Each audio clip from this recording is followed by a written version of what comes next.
My girlfriend said she needed more alone time for herself. I said, of course. But then I hired an investigator who got photos of her with another man.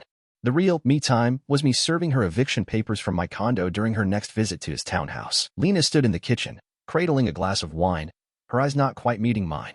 The TV hummed in the background, muted.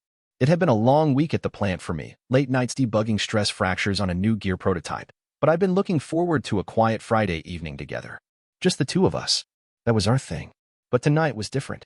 I think I need more alone time, she said, swirling the wine slowly like she was rehearsing a speech. I blinked, unsure I heard her right. Alone time? Yeah, she said, setting the glass down. Just, like, space. Not because something's wrong with us. I'm realizing I need time to grow. Like, personally. I've been feeling burned out. I leaned against the counter. Are we not already doing our own thing during the day? I mean, you're at the museum most of the week. I'm in the shop. We're not joined at the hip. She shook her head. It's not that. It's the evenings. Weekends. It's a lot of couple time. And I think I need a little breathing room. For self-reflection. Creativity. I didn't want to be the guy who made this into a fight. If she said she needed space, fine. I could respect that. That's what a decent partner does, right? So I nodded. Okay. If that's what you need. She smiled and touched my arm. Thank you for understanding. Seriously. But something about the way she said it didn't sit right. It wasn't gratitude. It was relief. Like she had gotten through a checkpoint. A couple of days later, I came home to find her dolled up like she was heading to an awards show. Hair curled, heels on, lipstick I hadn't seen since our anniversary dinner. Going somewhere? I asked, trying to sound casual. Just a solo night out. Jazz and journaling, she said, grabbing her coat. Alone. She gave me a look, like the question itself was the problem. Yes, Vincent. Alone. That's kind of the point. I watched her leave, heels clicking against the tile. This became the new routine. Every Wednesday and Saturday, Lena claimed she needed reconnection time with herself. Sometimes she stayed out until 1 in the morning. Always dressed to the nines, always vague about where she went. Just out, she'd say, clearing my head. At first, I gave her the benefit of the doubt. People need space, I told myself. She's probably just going through something. But the outfits, the perfume I never saw her wear for me, the way she'd return looking like she'd stepped out of a photo shoot, it didn't feel like someone who'd been meditating in a bookstore cafe. She always came back humming, glowing, light on her feet like a woman freshly adored. Meanwhile, I lay awake in our bed, staring at the ceiling, wondering when exactly things had shifted. When her gaze had started slipping past me. When I had stopped being someone she wanted to come home to. I didn't say a word. I cooked dinner, asked about her day, gave her space like a good man should. But something inside me had started to burn. Not rage. Just something cold and heavy. Like the beginning of the end. It started with the jazz club. I only noticed because the same cover charge showed up on our shared credit card twice in 1 week. I remembered thinking, she hates jazz. She once told me saxophones sounded like ducks in heat. That was the moment I stopped pretending everything made sense. By the third Saturday night in a row, Lena had left the condo dressed like she was going to a film premiere, not a self-discovery mission. I sat on the couch, staring at the door long after it clicked shut, the soft echo of her heels still ringing in my ears. That night, I opened my phone and scrolled to a guy from my rugby club, Tyler. He used to joke about doing private investigation gigs on the side. The kind of guy who had a drone, lockpicks, and a scary calmness about him. I hesitated for a minute. Then I typed, "Hey, you still do those side jobs?" He responded in under 5 minutes. "What do you need?" I gave him the details. Lena, her schedule, the places she claimed to go. I didn't want to suspect her, but I also didn't want to be the idiot who waited too long to find out. Tyler wasn't cheap, but he was good. By the following Friday, he sent a text. "Got something. You home?" He showed up with a manila envelope like something out of a bad detective movie. Said he didn't like sending sensitive stuff over the phone. We sat in my kitchen, both of us silent for a while. "You sure you want to look at this?" he asked. I nodded. My stomach was tight. My fingers, cold. Inside were 3 photos. One of Lena at a jazz lounge, her hand resting lightly on a man's arm. She was laughing, head tilted, her face softer than I'd seen it in months. Another showed them sitting in a candlelit restaurant, wine glasses in hand, leaned in close like teenagers. Her smile in that shot, it wasn't polite. It was intimate. And the last one, her walking into a townhouse with him just behind her, his hand on her lower back. Like he belonged there. Like she belonged to him. Tyler didn't say anything. Just sipped his coffee. "What's his name?" I asked, voice low. "Theo," he said. "Theo Landry. He's a project manager at some architecture firm downtown." I stared at the photos again. I wasn't angry. Not in the way I expected. No yelling. No urge to throw something. Instead, I felt a kind of frozen clarity wash over me, like I had been underwater for months and just surfaced. I'm not going to confront her, I said. Tyler raised an eyebrow. No, no, I said, sliding the envelope back shut. I'm going to get her out of my house.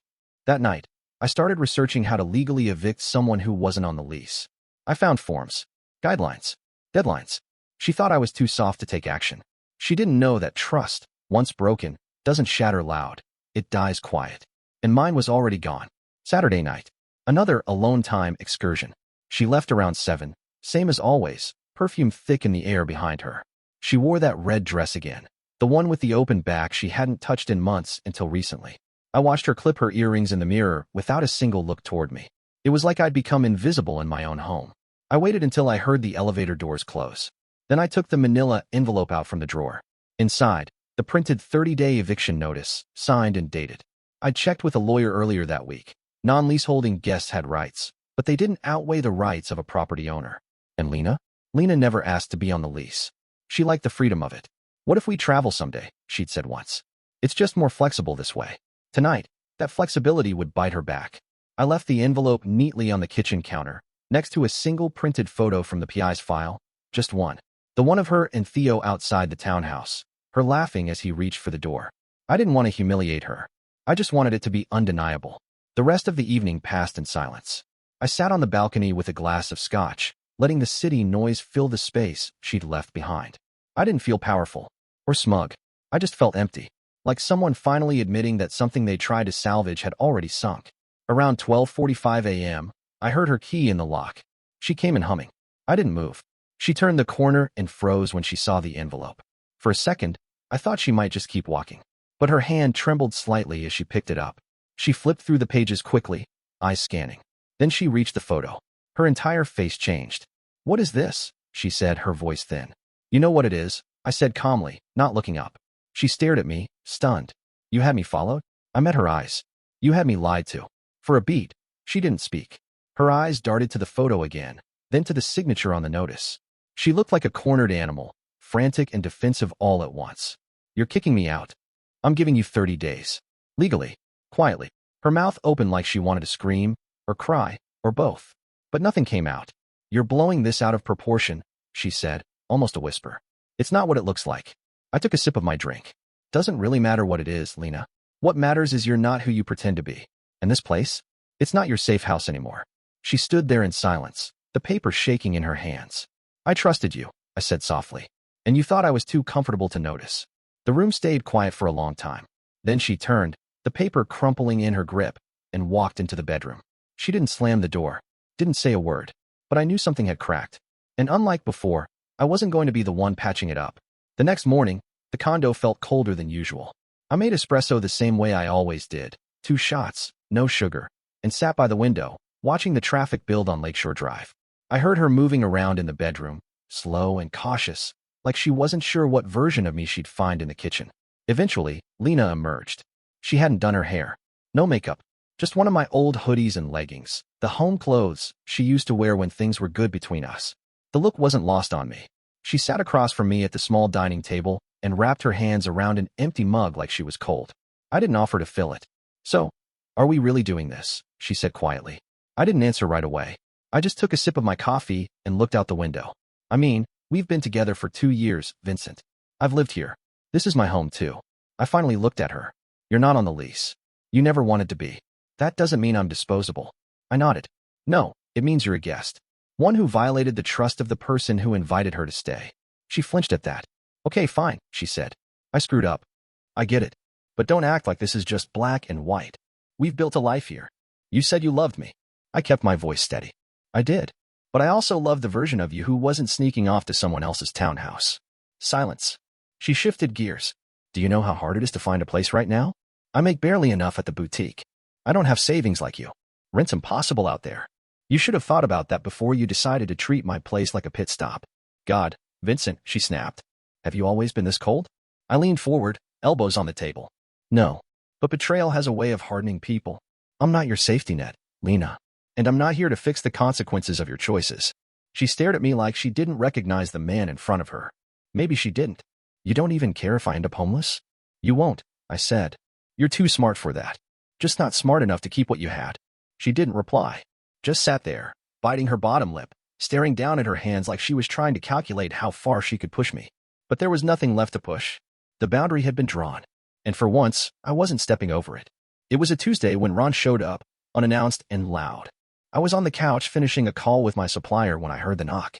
Not a polite tap, either. This was the kind of pounding you give when you're trying to knock the hinges off the door. I opened it to see Lena's older brother standing there in designer sunglasses and a bomber jacket, arms crossed like he was there to settle a score. "Where is she?" he barked, stepping in without waiting for an invitation. "She's not here," I said flatly, shutting the door behind him. He paced the living room like he owned the place, puffing himself up like a rooster. "She's staying at my place. Can't even think straight. She's so upset." "What the hell is wrong with you, man?" I sat back down, calm as ever. "She didn't tell you why she's not living here anymore?" He turned on me. "She said you kicked her out. Just threw her out like trash after 2 years. She left out the part where she was having an affair?" That stopped him for a beat. The tough guy act cracked, just slightly. "She said it wasn't serious." I raised an eyebrow. "So it was real." He opened his mouth, then shut it again. I watched the wheels turn behind his eyes, trying to figure out how to spin this, how to salvage her image. "Okay," he said finally, adjusting his tone.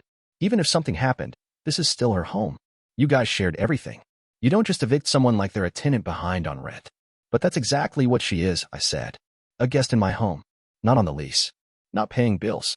She doesn't even have a toothbrush she bought with her own money." "Don't get legal with me, man," he snapped. "This is about family. About respect. She gave you the best years of her life." I let out a quiet laugh.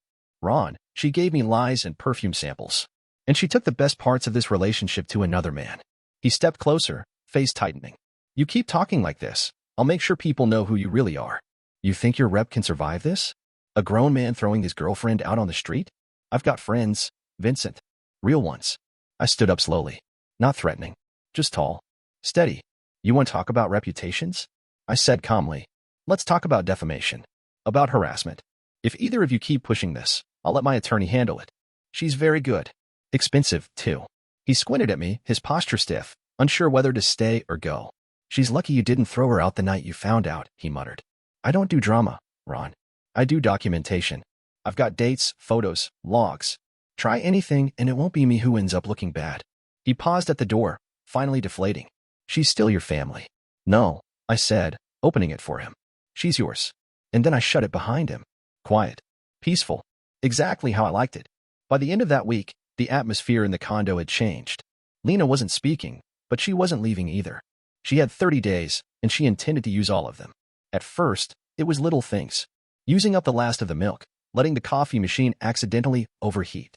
She left dirty dishes in the sink for days, knowing I couldn't stand clutter. Then she started taking hour-long showers right before I left for work, emptying the hot water tank so I had to shave in cold bursts like I was living in a dorm. Passive-aggressive wasn't new for Lena, but now it had teeth. One night I came home from a late shift, half dead and coated in graphite dust, and found the contents of my toolbox spread across the kitchen table. Wrenches mixed with forks. Screwdrivers jammed into drawers that didn't belong to them. When I asked, she shrugged. "I thought this drawer was mine, since I don't have a key to my own place." The next day, my blueprints were ruined. My current project was for a small local firm redesigning hydraulic bridges. I had spent days laying out a new load-bearing schema, something intricate, precise. I left the diagrams rolled up on my desk, like I always did. When I came back from grabbing dinner, I found a puddle of herbal tea bleeding through the top sheet. Lena stood nearby with a chipped mug in her hand, wide-eyed and insincere. "Oh no," she said. "I didn't even see it spill." She didn't offer to clean it up. She just walked away. That's when I started documenting everything. Every accidental mess. Every missing item. Every tiny sabotage.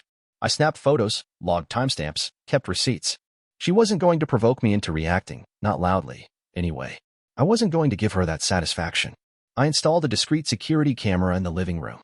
Just one, tucked behind a bookshelf, angled toward the kitchen and hallway. Enough to catch movement. Enough to prove she wasn't just the innocent victim she wanted to portray. 2 days later, it paid off. She brought Ron back again.